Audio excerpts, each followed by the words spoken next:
जोर से पढ़े, करीब करके जरा अपने माइक को।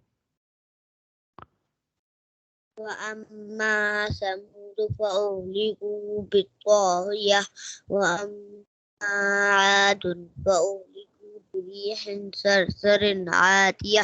سخرها عليهم 7 ليال و8 أيام حسوما فترى القوم فيها سرعا كأنهم आवाज को क्लियर करो, गुनेमत पूरे صرعا كأنهم أعجاز نخل خاوية فهل ترى له من باقية وجاء فرعون ومن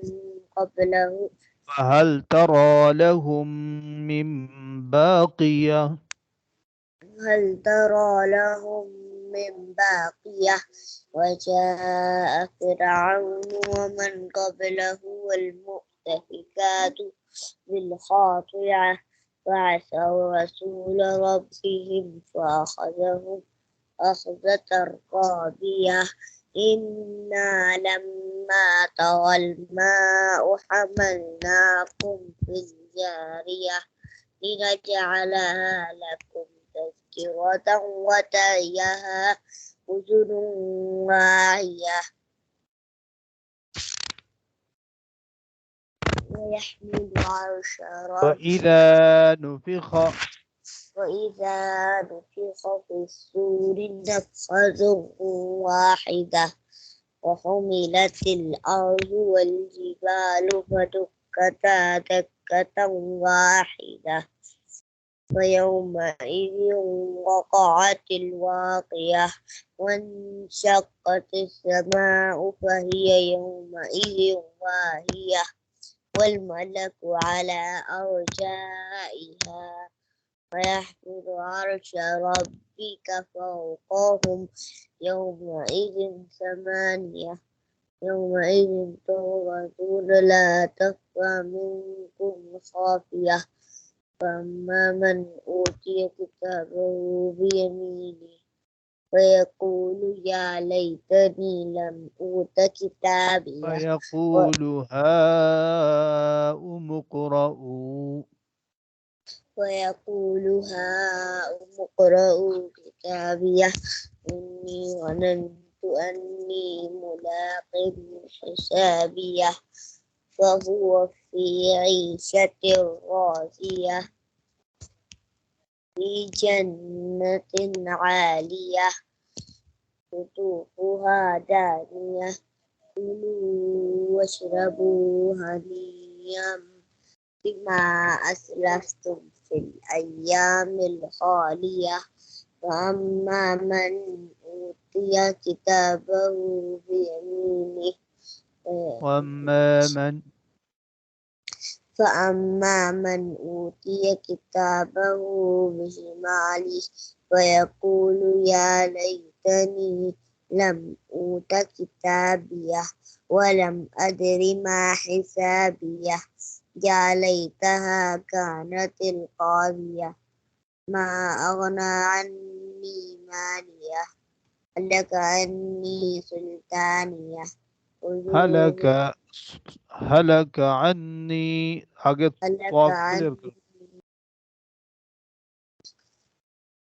هلك عني سلطانيه خذوه فغلوه ثم الجحيم صلوه स्वाद की आवाज क्लियर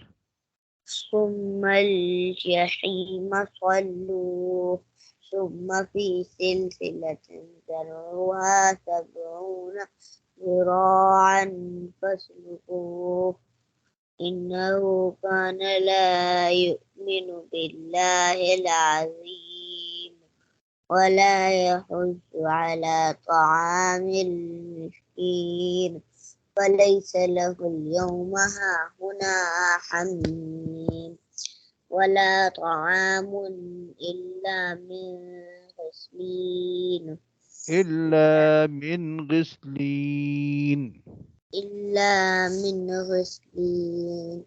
لا يأكله إلا الخاطئون فلا أقسم بما تبصرون وما لا تبصرون إنهم لقول رسول كريم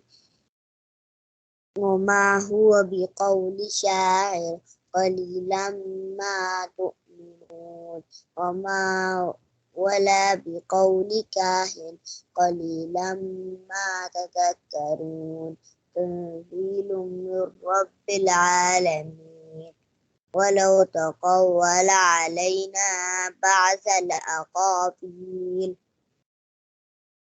لأخذنا منه باليمين ثم لقطعنا منه الوتين فما منكم من أحد عنه حاجزين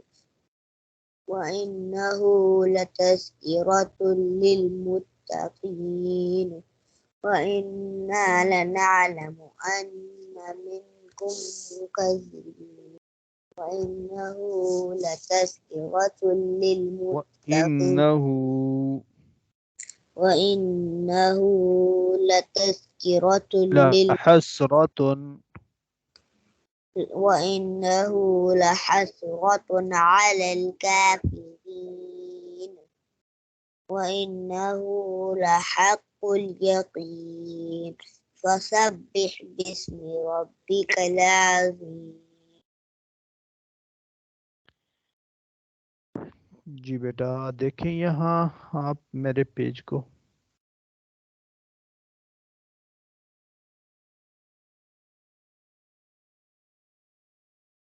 नजर आ रहा है पेज